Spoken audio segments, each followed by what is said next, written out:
बिस्मिल्लाहिर्रहमानिर्रहीम। अस्सलाम वालेकुम रहमतुल्लाहि व बरकातुहू। सवाल पूछने वाले हैं हाजी मोहम्मद अमीन सऊदीया से। कहते हैं कि हमारे यहाँ इधर सऊदी अरब या फिर दुबई में अगर कोई नमाज़ पढ़ रहा होता है तो पीछे से आते हैं, उसके कंधे पे हाथ रख कर पीछे उसकी इक्तदा में नमाज शुरू कर देते हैं।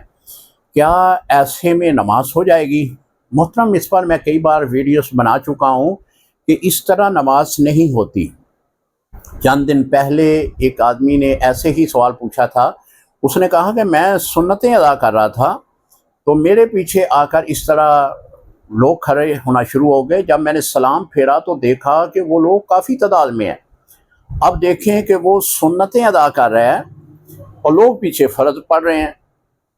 तो जो इमाम सुन्नतों की नियत करके खड़ा है, उस इमाम के पीछे फ़र्ज नमाज कैसे होगी? लिहाजा इस तरह नमाज नहीं होती।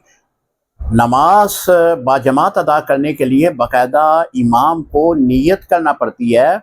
अगर ज़ाहिरी ज़बान से नियत ना भी हो, लेकिन वो इक्तदा करते हुए नियत तो उसके जहन में ज़रूर होती है कि मैं इन मुक्तदियों के आगे इमाम बनकर नमाज़ पढ़ा रहा हूँ।